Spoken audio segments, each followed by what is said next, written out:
Okay, Shavuot Tov, Baruch Hashem, we have a new week of learning in Shirat David. It's Unity Flow, and Baruch Hashem, we are at the JNS Summit 2026 alongside Nissim Black and DJ Hudakris. We're going to be there, so that's why we are moving the Shir, even though he's not performing tonight, but I will be at the event the next 3 days, and so the learning will be a little bit different timing. So we're doing it this morning right after Shacharis, our weekly Tanya. It's a big schus to learn the Tanya, the Holy Sefer from the Baal Tanya.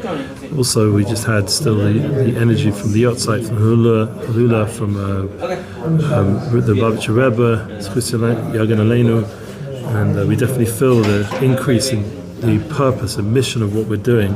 What's beautiful about Chabad Torah, especially where we're holding in Perek chapter 44 in Lessons in Tanya 661, we're continuing this concept of the different kinds of loves. So we're holding here Hine Beis Bechinas Ahavas Elu, the two categories of love. My soul, the love a Yid feels for Hashem upon realizing that his true life, that is which is like a son, loving Hashem as one's true father. It's a gift. We get it from our fathers. As we learned once in Tanya, if you take the original machshava tipa that went into the first child from the brain, from the first human, but if you go all the way back, the first machshava to create humanity, it goes all the way back to Adam Rishon. All our neshamas, all our moichin, all our ability to live comes all the way through from son to father to father to son, all the way, historically and spiritually and ruknias. Obviously, the mother is a huge part of it. But the moshul that he's bringing here, or the limit, is from the love of the father to the son. The son's love to the father, the son's love to the father is a dogma of the ultimate Mesiras Nefesh and love, ahava, and that's the Yerusha Mavasenu K'mo Teva Nafshenu, and this is a natural instinct in our neshama. Kena Yira K'chala Behen. And so too, the concept of Yira, having Yiras Hashem, it's also comprised in it that the Shehuli Yira Melifaret, that he has a fear of being separated, Chas Shalom, from the source of life and our true Father, blessed be He. Now we have Baruch Hashem, we have the Baal Shem Tov, a special Masorah, that the Baal Shem Tov explained that with Chassidus, and this I heard from Moshe Wolfson, that one of the main nekudas that we get inspiration from Chassidus, and it actually was survival of Yiddishkeit during the Haskalah and all the other challenges that happened the last few hundred years, that the concept of achrayut, of responsibility to Hashem, it comes from Pnimis HaTorah. Tanya spoke about it in Go on, say loud. The strongest places we see from what people were went off, and they went off as to stay strong, was the Chassidim. The Chassidim everywhere used to be. The Chassidim was preserved. All the Rebbe's were preserved a lot of places in the world. Yeah. And that kept going on. All these people within the Kenda Askalaf, most people fell. The Chazim was more in the Chassidim was stayed so strong. Tanya spoke about it. He told the Chassidim it's Baduk. So Rav Wilson went on to say that the idea of the Baal Shem Tov, and it's a famous concept, that Tanya is bringing this as a Masorah, because his Rebbe was the Magen HaMedrash, the Rebbe was the Baal Shem Tov. It was like on a Ruchnius level, the Einakul, the grandson of the Baal Shem, and this concept of separating yourself from Hashem is the biggest fear. Tanya is bigger than a son. Yeah. Atam is even bigger than a son. In some ways, yeah. So the concept of having fear of being separate from Hashem is the biggest pachad for a tzaddik, for a chassid, for someone who cares about the Avos Hashem and Yiras Hashem, cares about the relationship with Hashem. They realize that's the most important thing. That becomes the priority. So in B'nai-Aliyah.com from Shmuel Diamond, the summary there, we were learning that if you undertake, we were learning last time about these meditations of this bonus. And don't think you're like kidding yourself. This is real stuff. Even if the emotions you generate are not authentic, the truth is that your nefesh alakus does contain this love. And the fact you want to love Hashem like this is very dear to Hashem, and it will cause the mitzvahs undertaken with this conviction to go up. The whole thing is elevating. That's what we're learning here. Both Kiboire and Nafshi are easily accessible to us to be accustomed ourselves to meditating, to We have to learn to habituate. That's the whole point of the journey to a blessed life. The course I'm sharing from Shmuel Daim, Journey to a Blessed Life, is about good habits. Habituate yourself to think about Hashem, to misbonin on Hashem, to love Hashem. זה המשנה לפי כל מי שאין ליבו ופיו שווים לא אומר כלום. Yeah, so that's the Lavavi Mishkanevna. So he says the way you bring Geula is to learn to speak from your heart. How do you know when you talk from the heart, when you're not talking to the heart? You can see when it's intellectual. It's Hashem. How do you know when you're talking about Hashem? This is Parshas Chukas from last week, and for the rest of the world, it's Chukas now. That we have to chokek. We have to put it into our heart all the way. The Tzaddik says you have to chokek. We're going to talk about it later again this week. I mean, maybe not, but Parshas in Eretz Yisrael's Balak, the idea that even the nations could see that how much Hashem loves us. That's one of the main chizuks from Parshas Balak, and we mention it in Hallow every time how much they wanted to do. They had all these plans, and Hashem made it all good for us. That was the end of Parshas Chukas as well. The Shira, that Hashem made all these miracles we didn't even know about. From the nations wanted to destroy us, this and that. Like we see in the world, there's all these judgments and anger and all this stuff in the media and everything else, and anti-Semitism. But comes Am Yisrael, and Hashem protects us when it comes down to the Maaseh. He loves us. So you say, oh, what about the Holocaust? All right, that was a very big, huge, beyond words, poch. We can't understand that. But even within that, there are people who experience tremendous love from Hashem, like the Klosenberger Rebbe, whose Yahrzeit is coming up this week, who went on to build, beautiful Hasidus sands and the Laniado Hospital and all the amazing things he did. Weiter, the Chizuk in Torah that we still get from him, and that was years and years later from the Holocaust. Yeah, so we see that even though he survived and lost 10 children, this week's Yahrzeit, So Kibora and Nafsha also includes with them a yira, the fear of being separated with Hashem. Kibora and Nafsha are relevant to what we learned in the previous chapters, that we have to reveal this idea in all the levels, in Yetzirah and Bria, and we've got two types of love. There's Avos Olam, Avos Rabbah. We've been learning about this.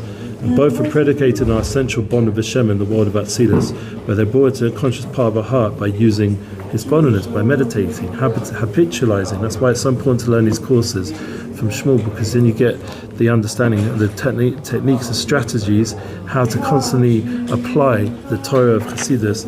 That's why Manis Freeman gave such a big plug to it, and by connecting yourself daily to these concepts and learning. Personally, I do chitas every day, the Tanya every day, and it just taps me in every day for the last 7-8 years of being, keeping Torah mitzvahs, having that chitas, having that chumash Rashi, having that Tehillim, having the Tanya, the Baal Tanya, reminding you again and again of this true neshama level that we have, this soul level. I was speaking to the guest who came this week, the special neshama, I corrected myself. It was the Svika. I'm not sure the name of the podcast. Something like Stories of Hope, I think, podcast, and it's part of Meaningful Minute. And I was learning there about the importance of. He's a special yid who in the Stories of Hope podcast, who explained how he is blind, but he's able to function and serve Hashem. Remember, we saw him by the time the Rebbe, and he came here the Shabbos, and he saw how he had a lichtach Shabbos with his wife and his baby, and he's able to live a very full life. And I was just talking to him about the neshama, how we have to reveal more and more the level of the neshama, and he got chizuk from the conversation, I hope. And this is the concept that we're getting chizuk from the Baal Tanya. Let's read a little bit more in Tanya, and then we'll finish for today. That they are nevertheless not termed natural fear and love, unless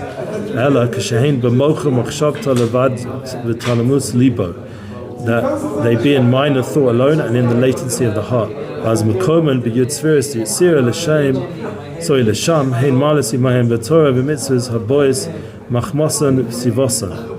That they, in the place of 10 spheres of Yetzirah, the Olam Yetzirah is the Olam Abba Siyah, so the beginning level of all the angels, the level of Lochim and creations we talk about in Birkas Krishma, the first part, whether they raise up with them the Torah and mitzvahs of which they have been the inspiration and cause.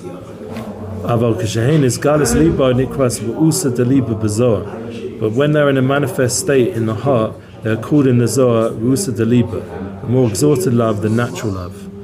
We're coming beyond Seperation the Bria. When he tells when he reads Yitzhak, his voice changes, something scary. His voice, he has like a few voices. He has like a strong voice, he has like a scary voice. Yeah, that's right. You feel like he's killing the sky now and he's feeling this. In these alamas of Yitzhira and it's so scary. I'm telling you, I've felt this the last weeks. I used to have that I remember when I davened by Rav Moshe Wilson, he used to have all these Baal Menagim and all the singers, and Rav Baruch Ber used to lead the davening. He was the Neinikov from the original Baruch Ber Lubavitch, and I used to cry from the beauty of the davening. And that he was opening up worlds that I didn't even know. I was coming from, from not growing up with all this, and suddenly I was exposed to such a high level of davening, and it brought me to tears in davening, very intense tears.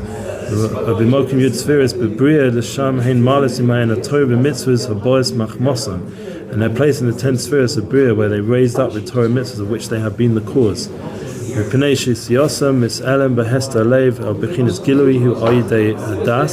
V'tekiyas ha'machshava v'chozek tisboninus atzmo mamukad libi yativ v'tadeh b'ein sof baruch hu eichu chayenu mamish avinu amiti baruch hu. For the emergence from the latency and concealment of the heart into the state of revelation comes through the faculty of das, through the power of fixation of mind and intense concentration from the depths of heart, powerfully and frequently on the blessed Ein Sof, as to how he is our very life and our blessed tshuva. And so since we have such a powerful contemplation, meaning it affects us in such a deep way. So for example, when I have the next 3 days, I'm going to be in Yerushalayim, in the Waldorf, Astoria, and I'll be around thousands of different people. The Rishima, the Ashpa, the energy from connecting strong davenings like with Moshe Wilson or Simaya or even Baal Shem and Shirat David, and having the Torah of Chassidus, like have the Tanya that comes to my email every day, and reminding ourselves of all these deep concepts and awakening it through like the journey to a blessed life. All these different tools you use to surround yourself with chizuk, then awakening this lakuda, that awakens this deep love. That's the true essence of who we are. Those marsha kos b'tekunin ki ba'alam abriya mikana taman ema ilah shu misboninus bo'en so chaya chayim bochu mama eliyahu bina liba bo halev mevi. And it's written in the Tekunim. It brings a beautiful Tekuni Zohar. Yeah, it's Tekuni Zohar.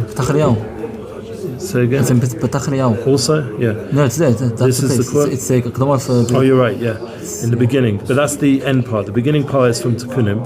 He says that there is in the world of Bria, Nest, the supernal mother, the level of Bina V'Atzilas, which is in terms of human's spiritual service, contemplation of the infinite light of the blessed Ein Sof, the giver of life, blessed be, and then it goes on to the Petach Eliyahu, which you're saying, the teachings of Eliyahu, the special letter we have before davening in Shacharis, in the Tekunim Zohar. It's also from the Tekunim Zohar.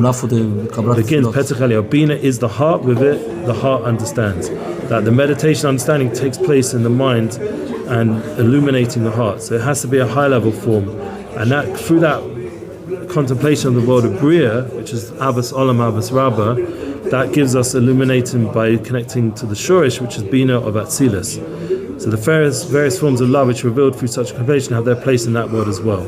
And they elevate one's Torah and mitzvahs. That's the main nakuda that we're going on again and again. And just to finish off, one more shtickle. So we have realized we have two kinds of love: my soul and like a son. Yeah, that's what he was saying in the summary from Shmuel Diamond. Yeah, there's Bore and Nafshi. Yeah, Nafshi and Bore. Two kinds of love. And the two kinds of love, plus all these people, would seem that they would suffice, and love born wholly of intellect is superfluous. Nevertheless, also Rebbe concludes that a Yid should also strive to attain the love of what? From contemplating Hashem's greatness. And he's going to give reasons about this. Lo od ela beis b'chinas ahavas elu iskala malahin koles bein b'chinas avarabba gedola malam v'tchilu v'chimim shesiklim asher ahava nikras la'il b'shem ahavas olam. See, that it brings the way we daven. The Rebbe explains that Avos Olam is rooted in that Silas, and Avos Olam is in Bria. So there's different worlds with these loves, and that we're davening about, connect to, and it's intellectual love, but obviously it awakens the whole person to true love and true Mesiras Nefesh. V'zocheh Be'ez Hashem to a good week, a lot of learning. We will find time for the other classes, Be'ez Hashem, as well as all the shlichus we have to do. And in the merit of the Rebbe, we should do our shlichus b'shleimus, and v'zocheh to the Paraduma, and v'zocheh to all the brachas from this week's Parsha, and Eretz Yisrael and Parshas Balak. to be Makayim B'Shleimus, which includes Mashiach Sekeni B'Mhei V'Menu Amen. And one can also stand to talk about Chabad. He spoke how good is Chabad. How Chabad, the people in the beginning will go against Chabad. You see through Ochachot. How much people? He said it's not 10,000, it's not 10,000, it's hundreds of thousands worth of push making tshuva. Right. It's Chabad. 30 years after when he got this, 30 years after 32 years. And you see how strong is the Rebbe. Yes, he was talking about the whole, he was talking about Shevach Shvachim on the I was telling it's so very, very automatic. Thank you for sharing. You see people go to 4 places in the world. When I have to eat kosher food, the whole world. Any Chabad. So we have to bring this love that's inside of us out and affect our life, so that we can bring the Torahs of Chabad. So the whole world is Oresh HaMashiach. And that's what Moshe Wilson calls it, the Oresh HaMashiach. And he said the most important sefer to learn before Mashiach comes is Sefer Tanya. That's what Moshe Wilson said. So we're zocheh to keep doing this, and no matter what our schedule is, keep making time for Tanya, and that Mesiras Nefesh in our learning will be zocheh to Mashiach.